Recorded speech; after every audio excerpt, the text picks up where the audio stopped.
Hello, I'm Keith Spera from NOLA.com and the Times-Picayune. Welcome to Let's Talk. My guest today is Nick Spitzer, the host and executive producer of the public radio show American Roots. Each week, more than 350 stations nationwide broadcast American Roots, introducing hundreds of thousands of listeners to traditional musicians from the Gulf, South, and beyond, as well as their more famous musical descendants. American Roots is produced on the campus of Tulane University, where Spitzer is also an anthropology professor. Coinciding with this year's 25th anniversary of American Roots, the National Endowment for the Arts named him one of its 2023 National Heritage Fellows. Nick Spitzer, thanks for being here. Well, thanks for having me, and thanks for saying roots instead of routes. Or actually, the New Orleans pronunciation, according to Dr. John, is roots. Roots, well. And in Brooklyn, too. But Dr. John said as long, it can be a root or a route or a root, as long as it's not a rut. As long as it's not a rut. So hopefully it's not after 25 years. I mean, it's obvious to me, the pronunciation of it, but I mean, it's a great name. Who came up with that name for the show? Well, I did, about half the country says routes, and Dolly Parton actually, when I interviewed her and asked her to do an ID, she says, when I say roots, I'm going to the hairdresser.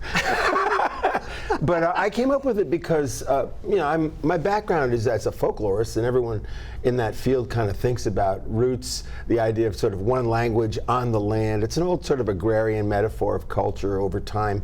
But I feel like in American life that a lot of what we do is moving forward in time. And so, I mean, look at somebody like Ray Charles. He grows up going to church with his mother, but he goes and learns blues piano with Wiley Pickens in the juke joint.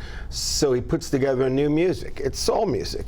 And to me, soul music is R-O-U-T-E-S music. That is, he took two root forms and made them something different. And I think that doesn't mean you ignore the deep past and cultural continuities, but the creativities are really, I think, important. And that's why I go with roots and let people imagine what it is. Is it the past or is it the future? Well, yeah, and it's, the whole road metaphor, and you're on the road. I mean, because the show is produced here on Tulane campus, which I don't know that a lot of people even realize that the show that goes out to 380 stations? A little over 380 right 380 now. Goes out to 380 radio stations weekly, is produced right here on the campus of Tulane University.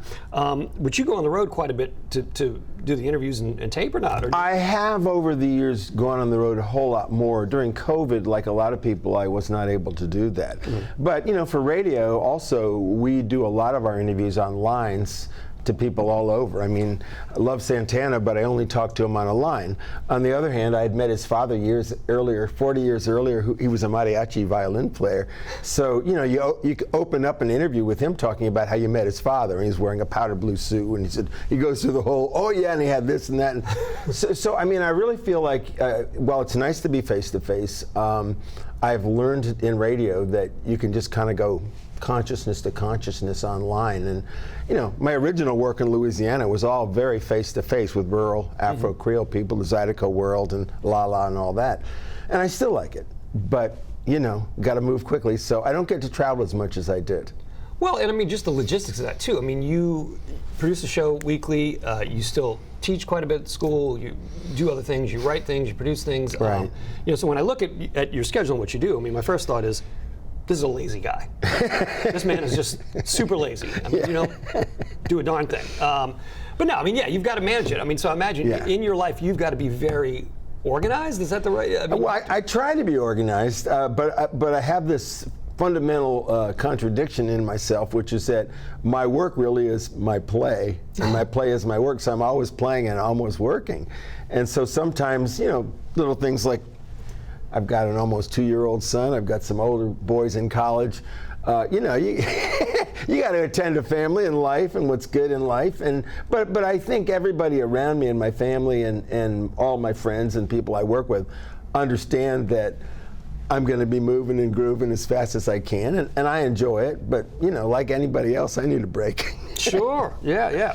Well, I mean, you seem like a guy that sort of found his calling in life very early on, and then you've been able to follow that calling for your entire career in different forms. I think that's true, and I started in the Wharton School at Penn, which is Donald Trump actually graduated the spring before I started, and that's a whole other bit of folklore. Were you guys frat buddies? I mean, did you guys follow up? No. Okay. No. I never met him, but I just heard the narratives of his crazy travails. And believe me, he was not too well liked by the dean, by the students, by anybody. I mean, I can tell you the folklore of Trump, but I don't think you want to hear it from me. Different tale. But basically, after it was 1968, and my mother and father's vision for me was you'll become a business guy, and my mother, who respected my creativity, used to always say, well, you'll be like Charles Ives, become an insurance guy first, get your money, and then go out and make your music, or Wallace Stevens, go out and write your poetry. Very, very Connecticut vision, I might add. But I got there. It's 1968. I'm sorry. I'm not putting on the tie and coat. I'm not going, I like economic theory, but I'm not studying insurance, and this is not me. Right. And a really important thing happened to me. I discovered the college radio station, WXPN in Philadelphia, where there was a huge wall of records of music of the world. And I was just starting in some anthropology and folklore, which also the university was big in. And I realized this wall of records is the world's cultures, more so than what the academics were doing, writing things on file cards about traits of matrilineality, and this is the cattle belt and all that. And I started hanging out in jazz clubs in Philly. I started, hearing a lot of traditional music from the Eastern Seaboard, visitors like Doc Watson in town, Mississippi John Hurt. And so one thing led to another. But oddly enough, my first interview when I was completely greenhorn was Jerry Lee Lewis, who was playing a local gig, and it ended in a riot because Jerry Lee always liked to play rock for country audiences and country for rock audiences. Sure. So we had a country audience, and they were lambasting from the stage long hair and country music, and I was with friends who had long hair, and they're all sitting with us and started screaming. But there was a riot in the place. But somehow, we were just toadies, wearing little coats and ties, and I managed to say, Mr. Lewis, we really want to interview you. And he says, boys, meet me backstage. And so here's cops following him. Here's people rushing the stage, half in his favor, half wanting to fight. And somehow we got on his bus, and that was my first interview. And oddly enough, after that, I started doing more and more interviews for radio there, and it just one thing did lead to another, and one thing would just keep opening up. After I got out of college, I worked in, with a degree in anthropology, you can be a lifeguard, a waiter, all the things I'd been. Oh, yes. But this was the era of new underground rock radio.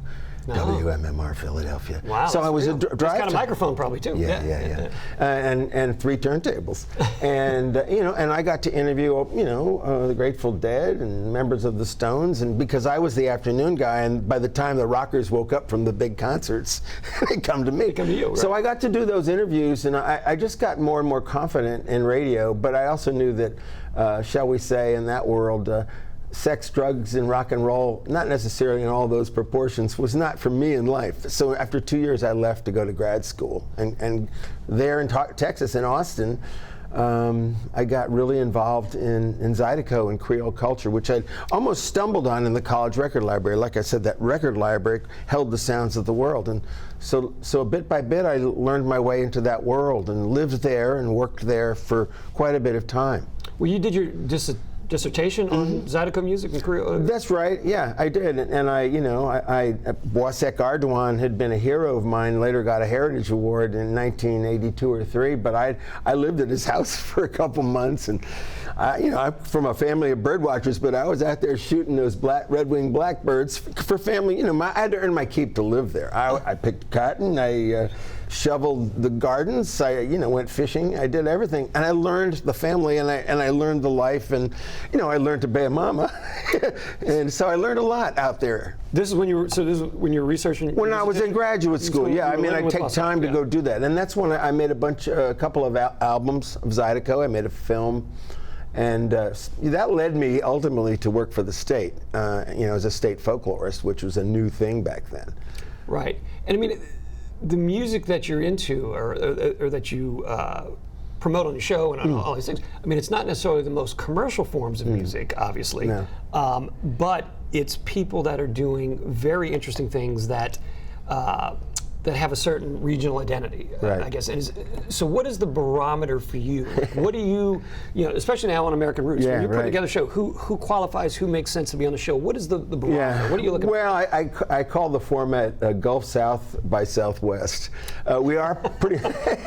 Gulf South by Southwest. Well, to me, the Gulf South means circum-Caribbean. We wouldn't want to eliminate Latin jazz, and all the great musics of, from reggae and ska and everything else. And so we include a lot of things that are sort of southern North America into the Caribbean, and then the greater Mexico, LA. But the music that we play, I would say this: there's a lot of famous people on American Roots, but we're looking for their narrative of a backstory of who they are, rather than their hits or all the gore or glamour in their lives. And I don't ask about the gore and glamour. If they volunteer it, and they do volunteer it, I say, I'm not 60 Minutes. You're on the show because we want to celebrate you. But then they often tell me their tough stories. But then the flip side of the famous is people who are virtually unknown, but who have a humanism and art that deserves to be heard. And yes, that is by core New Orleans, French Louisiana, Mississippi Delta, Gulf South, and that's the identity of the show has grown more and more in that direction. And one of the great freedoms I have is to be able to play very non-commercial music. But one of my key arguments is that without this music, there wouldn't be a lot of great American popular music, whether it's in blues, country, jazz, rock and roll. That all these people. So when I worked in rock radio, I mean, they'd get mad at me because I'd be playing Howlin' Wolf, and Muddy Waters, and they wanted me to play British hair bands doing the blues. So in other words, getting out of rock radio, even though it had a lot of fun and freedom at the time, was a liberation for me. And getting out of academia in the old way was a liberation. And state government was great for a while. We did the World's Fair Folklife Pavilion. That really worked well. A lot of state guidebooks, did a record series.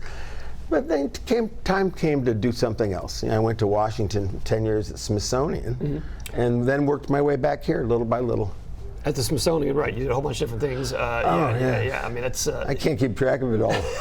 Well, I know. But again, back to being a lazy guy. I mean, it's like, geez, when you look at. Well, I liked it. I liked Smithsonian, but I felt like they were always telling me what culture should be. Where I had been working, I'm saying, no, it's not like that. And I just said we really need to do serious fieldwork, get the right people. I mean, they fought me during a Tennessee program. They didn't want me to bring rock and roll rockabilly guys. And I said, you have a stereotype.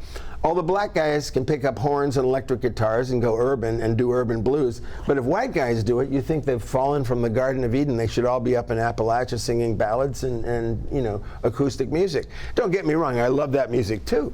But I fought to get the rockabillys, and almost I think they were ready to push me out. But once they showed up, these are guys like Paul Burleson and oh God, I can't even remember the band. Finally, DJ Fontana was there, and. Is it Jerry Lee Lewis calling? Actually, it is Jerry Lee Lewis. Calling from the other side. If anyone could do it, he exactly. could. Or at least his sister would rep him. But yeah, so that battle was fascinating, and to get them out on the mall, and they toured for the State Department for the next 10 years. The funniest thing was they showed up there, and Dylan was on tour with the Grateful Dead. And I walked up to Paul Burleson and I said, Paul, you're not going to believe it. Grateful Dead's here. And he says, Grateful Dead? Is that a cult? Who's that? And I thought, I had no idea. Maybe it is. And then I said, well, Dylan's here. He says, Dylan, well, what's his last name? I said, well, it's actually Zimmerman. He says, no, wait a minute. So in other words, the point was, these guys are not plugged into the pop culture world. They're playing rockabilly music in that mingling of blues, country, and gospel that makes it special music that emerges from the South. And, So in other words, you're always looking for more freedom. And I think doing Roots is a way for me to have ultimate freedom on radio. And coming back to Louisiana was the right place to do that. Well, so yeah, as executive producer, you have final say on what goes on the show, what you do. So it's all totally up to you. You don't get any feedback. Your distributor is Public... PRX, Public Radio Exchange, yeah. So they don't ever give you notes saying, oh, could you lean a little more heavily? Could you get some more famous people? Some of this, Never. No. Some of the staff says it occasionally. But we're all sort of in it together, and we need more big names here, or we need that there. But as time has passed, I just feel like a really great interview with an unknown artist is fun. And people telling their life stories in ways you wouldn't have expected it, and it just, Willie. I mean, Willie's so great. I mean, he talks about the Cotton Patch that included, to him, Czech music. His first band was a Czech band. Willie Nelson. Willie Nelson. Sorry. Willie Nelson. Yes. Yeah. Yes. I know. You're a first name basis with all these guys. I understand. Aren't we all? Yeah, I mean, Willie. If I'm listening to the car radio and I, hear an artist that I like, if I hear George Jones, I go George. No, but that's just feeling close to that. But this is really. Is this Willie? Is this Willie? It is Willie this time. I am so sorry about that. You'd think I'd have it together. It's all good. It's all good. Well, this time I think I finally. It's not like you have any experience doing shows. So you don't know anything. Well, everything's post-produced on Roots, so it wouldn't really matter. Yeah. So you're one of those fancy shows that does post-production. Very fancy. Yes. But the thing about Willie, though, he talked about people singing work songs and field hollers out with the Czechs, and then there are people singing in Spanish, and some people were singing gospel music, and some were singing country, and he referred to the Cotton Patch as an opera. At the same time, his father was really into, the sort of hot club of Paris and to Django Reinhardt, and Willie grew up with loving Django Reinhardt's guitar. So you meet Willie as both a local guy deep in the culture of Texas, but also as a globalist. Sure. And I think that's true of a lot of people. They can have a deep sense of tradition, but they can also be connected and searching. And those are my favorite people, whether they're famous artists or, a local blues guy. Sure. I mean, Willie, I think on your show did a great version of Milk Cow Blues, was it, right? Yeah. And I mean, it was been a while, beautiful, though. I mean, his interpretation of that old song, you could tell he understood what that song was about and where it comes from. And Willie's such a master where he's Willie no matter where he is. And so there's no pretense. He just talks about what he cares about, and it's very refreshing. But I think, all the artists in different ways have been interesting for me to be able to interview. And we've done a lot of New Orleans people. And, sadly, we're at a moment where we've lost Alan Toussaint, and I don't have to tell you, and Dr. John and Fats, and Art all Neville these folks. And Pete Fountain. I mean, it just keeps so going. Many guys, yeah. And so you worry about that, but that's life. I think there's so much good music coming up here. I'm very supportive and happy about that. And, the only thing that's tough about being in New Orleans is everyone always wants something. Everyone wants to be on the show, and you can't always deliver something like that to them all the time. But that's fun. That's life in our size city, and it's good. It's a good problem to have too many good things to feature. Same thing faced me when I write in the paper. Sure. I can write 100 articles every week, but you just can't do it. Talking about Dolly Parton, you've had on the show, she also seems like someone who is obviously a superstar, huge personality, but is very much connected to those traditional music sources. Very much so, and I talked to her about that. Well, she made the point to me that how much in her hometown she loved the old ballads and the old fiddle tunes. And and she even talked about how she loved the look of the trollop of the town, and she wanted to dress like that. The look of the trollop, which is a great word to use. A red short dress lady, and her mother didn't want that, but she kept talking about how wonderful her town was and how all this culture was. And I said, well, Dolly, if it was so wonderful, why did you leave it for the bright lights? And she said, that is the question of my life. She said, I've been torn, but she said, in the end, I've been able to, by making the music I make, to go home. I've created my own park there, Dollywood. And I mean, she's brilliant, and she said, no, I'm not a natural beauty. And I said, what? And she said, you have never seen me natural, and you never will. I mean, she's so feisty and wonderful. And I actually worried a little. I went up to Washington to meet with a bunch of white-collar grant administrators, and I was thinking, geez, we're on here, and I wonder how these people will react to Dolly Parton, because not everybody everywhere is a country music fan, Sure. And several people, I said, how many listeners to American Roots in this room? I was surprised to see it was like 75% of these administrators. I said, oh, great. And then I said, yeah, we try to do interviews that are interesting to people. And a woman yells out, Dolly Parton. And so I thought, yeah, and I said that Dolly interview was amazing because she's amazing. Yeah. And I think the idea that great narrative can help people understand the artists and help you understand yourself, I just think that's really exciting to keep doing that, whether it's, like I say, a famous person like Dolly, or the guy running the Blue Front Cafe over in Mississippi, or whatever it may be. Well, that's the thing. I mean, you have to strike that balance between folks that people know and they'll tune in because they're interested, but also you want to introduce these musicians and people that they will have no other way of discovering. Like they weren't going to discover the guy in Mississippi that runs the cafe. That I mean, you establish some credibility with maybe some of these bigger artists, and then you're able to introduce these very deserving artists. You frame it that way. You frame it that way. Yeah. No, so I've enjoyed creating that mix, and I enjoy feeling strongly that the Gulf South is powerful in the history of American music and culture and needs more recognition.